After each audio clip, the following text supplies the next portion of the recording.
Mundakkai ദുരിതബാധിതർക്ക് township ഒരുങ്ങുന്ന Kalpetta Elston എസ്റ്റേറ്റിലെ തൊഴിലാളികൾ കൊഴിഞ്ഞുപോകാൻ ഉടമകളുടെ നോട്ടീസ്. 2 ദിവസത്തിനകം ഒഴിയണമെന്നാണ് നോട്ടീസ്. 70ഓളം കുടുംബങ്ങൾക്ക് ലയങ്ങളിൽ നിന്ന് മാറേണ്ടി വരും. ടി അനീസലി ചേരുന്നുണ്ട്. അനീസ്, ഇവർക്ക് പകരം സംവിധാനം എന്തെങ്കിലും ഒരുക്കിയിട്ടാണോ മാറാൻ ആവശ്യപ്പെട്ടത്? ഈ ലയങ്ങളിലെല്ലാം തൊഴിലാളികളുണ്ടോ?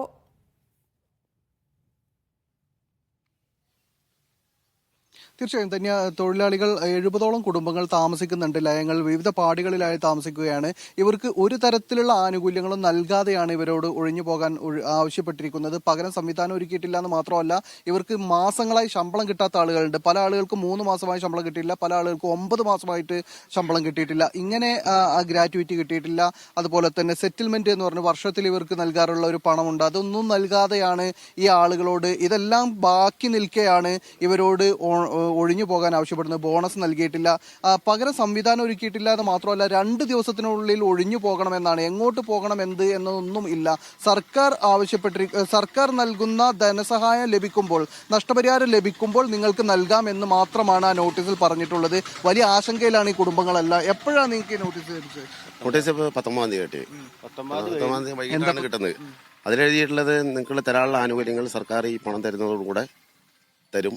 നിങ്ങൾ 2 ദിവസം കൊണ്ട് 48 മണിക്കൂർ കൊണ്ട് റൂം ഒഴിവായി പോകണമെന്നാണ് പറഞ്ഞത്. അല്ലെങ്കിൽ നിയമ നടപടികൾ സ്വീകരിക്കുമെന്നാണ് അപ്പോൾ ആ നോട്ടീസിൽ പറഞ്ഞിട്ടുള്ളത്. ഇപ്പം ഞങ്ങൾക്ക് ഒരു ആനുകൂല്യമില്ല. ഞങ്ങൾ തലമുറയായി ജീവിക്കുന്ന ഒരു മണ്ണിൽ നിന്ന് ഞങ്ങളെ പിടിച്ച് പറിച്ച് പുറത്തേക്ക് ഇടുന്ന പോലെയാണ് ഇപ്പോൾ ഈ ഒരു സംഭവം നടക്കുന്നത്. അവർ പുനരധിവാസം എന്ന് പറഞ്ഞ സങ്കല്പം തന്നെ എന്താ? ഞങ്ങൾ സഹോദരങ്ങളെ പോലെ ഒരേ ഇതിൽ ജീവിച്ച ആൾക്കാരാണ്.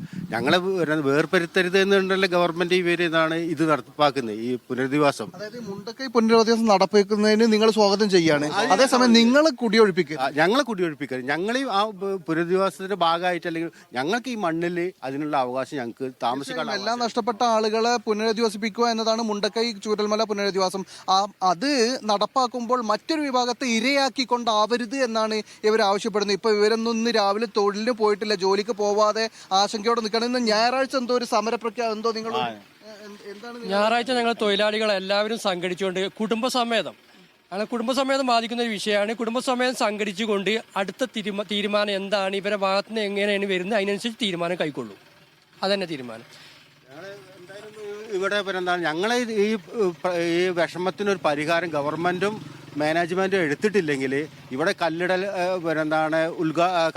ഇതിനൊന്ന് ഞങ്ങൾ എതിരായിട്ട് സമര രംഗത്തുണ്ടാവും. റോട്ടിലേക്ക് ഇറക്കിക്കൊണ്ട് ഒരു പുനരധിവാസത്തിന് ഞങ്ങൾ സമ്മതിക്കില്ല. ഇവര് പറയുന്ന ഒരു കാര്യം എന്ന് പറഞ്ഞത്, ഇവരെ പുറത്തിറക്കി കളഞ്ഞുകൊണ്ട്, അതായത് ഇവരെ താമസിക്കുന്നിടത്ത് നിന്ന് ഇറക്കി വിട്ടുകൊണ്ട് മറ്റൊരു വിഭാഗത്തിന് പുനരധിവാസം എന്നത് അനുവദിക്കില്ല. അങ്ങനെ ഒരു ടൗൺഷിപ്പിന് തറക്കല്ലിടാൻ തങ്ങൾ അനുവദിക്കില്ല എന്നതാണ് ഇവർ പറയുന്നത്. ഇവർക്ക് ഈ ടൗൺഷിപ്പ് വരുന്നതിന് എതിർപ്പില്ല. ആളുകൾ വരുന്നത് അവരെ പുനരധിവസിപ്പിക്കുന്നതിനോ മുണ്ടക്കൈ ചൂരൽമല തൊഴിലാളികൾ പുനരധിവസിപ്പിക്കപ്പെടുന്നതിനോ പ്രയാസങ്ങളില്ല. പക്ഷെ ഇവരെ കുടിയിറക്കിക്കൊണ്ടാവരുത് എന്നതാണ് ഇതൊരു ന്യായമായ ആവശ്യം കൂടിയാണ്.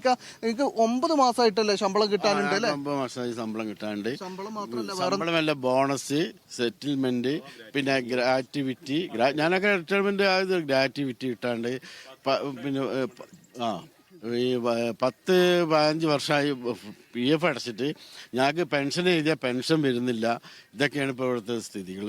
ഇങ്ങനെ എല്ലാ നിലക്കും കഷ്ടപ്പാടുള്ള ആളുകളോടാണ് ഒരു ദിവസം ഇറങ്ങിപ്പോകണമെന്ന് ആവശ്യപ്പെടുന്നത് എന്നതാണ് ഇതിൽ ഏറ്റവും ഗുരുതരമായ കാര്യം. അതായത് എവിടെ പോകണമെന്ന് അറിയാതെ നിൽക്കുന്നു, പോകണമെങ്കിൽ ഇവരുടെ കയ്യിലെടുക്കാൻ പണമില്ലാതെ നിൽക്കുന്നു.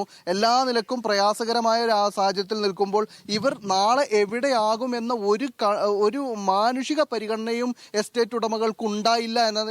ഇങ്ങനെ ടൗൺഷിപ്പിന്റെ വാർത്തകൾ വന്നു തുടങ്ങിയിട്ട് മാസങ്ങളായി. പക്ഷെ എന്നിട്ടും ഇതുവരെ മാനേജ്മെന്റ് ഒരു വാക്ക് പോലും ഇവരുമായി സംസാരിക്കാൻ തയ്യാറായിട്ടില്ല. അങ്ങനെ ഇരിക്കെയാണ് ഒരു നോട്ടീസ് അപ്രതീക്ഷിതമായി കൊണ്ടുവന്നു കൊടുക്കുന്നത് എന്നാണ് ഇവർ പറയുന്നത്. അദ്ദേഹം ഇപ്പൊ പറഞ്ഞല്ലോ, അദ്ദേഹം റിട്ടയർഡ് ആയി എന്നൊക്കെ പറഞ്ഞല്ലോ. ഇപ്പോഴും ആ ലയങ്ങളിലാണോ ഇവര് തുടരുന്നത്? ആ നിൽക്കുന്ന ആളുകൾ എല്ലാവരും ആ ലയത്തിൽ താമസിക്കുന്ന ആൾക്കാരാണോ?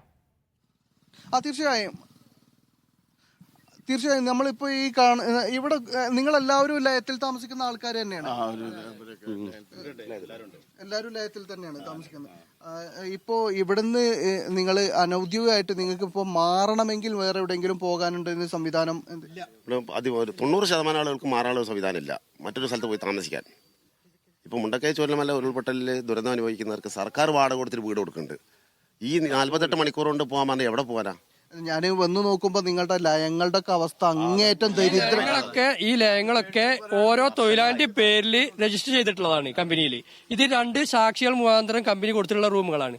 ഈ റൂമുകൾ ഇവർ അറ്റകുറ്റപ്പണികളൊന്നും നടത്തി തരാത്തതിന്റെ പേരിൽ പലരും ഇപ്പൊ മുണ്ടക്കായിലുള്ളവർ താമസിക്കുന്നുണ്ടല്ലോ. അവരിപ്പോ വീടുണ്ടായിട്ടല്ല, അവർ അവിടെ ഇവിടെയൊക്കെ താമസിക്കുന്ന പോലെ ഞങ്ങൾ അവിടെ ഇവിടെയൊക്കെ ബന്ധു വീട്ടിൽ അവിടെ ഇവിടെയൊക്കെ താമസിക്കുന്നത്. ഈ പാടികളൊക്കെ ഓരോ തൊഴിലാളികളുടെ പേരും കമ്പനി രജിസ്റ്റർ ചെയ്തിട്ടുള്ളതാണ്. ഈ തകർന്നു കിടക്കുന്ന വീടുകളൊക്കെ ഒഴിഞ്ഞു കിടക്കുന്നതല്ല, ഓരോ തൊഴിലാളിന്റെ പേരിലും കണക്കാക്കിയിട്ടുള്ള റൂമുകളാണ്. ഇത് തിരിച്ചേൽപ്പിക്കേണ്ടതാണ്. ഇപ്പൊ ഏതാനും ചില റൂമുകളിൽ മാത്രം ആളുകളുള്ളൂ എന്ന് കരുതണ്ട. ഈ എല്ലാ റൂമുകളും, മിക്ക റൂമുകളും 90% റൂമുകളും ഓരോ തൊഴിലാളിന്റെ പേരിലും ബന്ധിക്കപ്പെട്ട് കിടക്കുന്നതാണ്. അതിനൊരു തീരുമാനം ഒന്നും ഇല്ലാണ്ട് ഇത് പെട്ടെന്ന് ഒഴിപ്പിക്കാന്ന് പറഞ്ഞാൽ മൃഗങ്ങളെ പോലും ഈ 2 ദിവസം കൊണ്ട് ഒഴിപ്പിക്കാൻ പറ്റും. നമുക്ക് മൃഗങ്ങളെ, സാമൂഹ്യ ജീവികളെ കാര്യമല്ല പറഞ്ഞത്, മൃഗങ്ങളെ ഒഴിപ്പിക്കാൻ പറ്റുമോ? പറ്റൂല. അങ്ങനെ സാധ്യമല്ലാത്തൊരു ഏറ്റെടുക്കുന്നതിനും പുനരധിവാസത്തിനൊന്നും ഞങ്ങൾ എതിരല്ല. ഈ തൊഴിലാളികളുടെ കാര്യത്തിന് എന്താണ് തീരുമാനം കൈക്കൊണ്ടിട്ടുള്ളത്? യൂണിയൻ ലീഡേഴ്സോ ആരും ഇതുവരെ ഇടപെട്ട് ഞങ്ങൾ മാനേജ്മെന്റ് അറിയിച്ചിട്ടില്ല. ഇപ്പൊ ഈ കത്ത് തന്നിട്ടുള്ള തന്നെ ഡയറക്ടറാണ്. അതിൽ ഒപ്പിട്ടുള്ളത് മൊയ്തീൻ കുഞ്ഞു എന്ന് എഴുതിയിട്ടാണ് ഒപ്പിട്ടുള്ളത് ആ നോട്ടീസിൽ. ഇപ്പൊ നിങ്ങൾ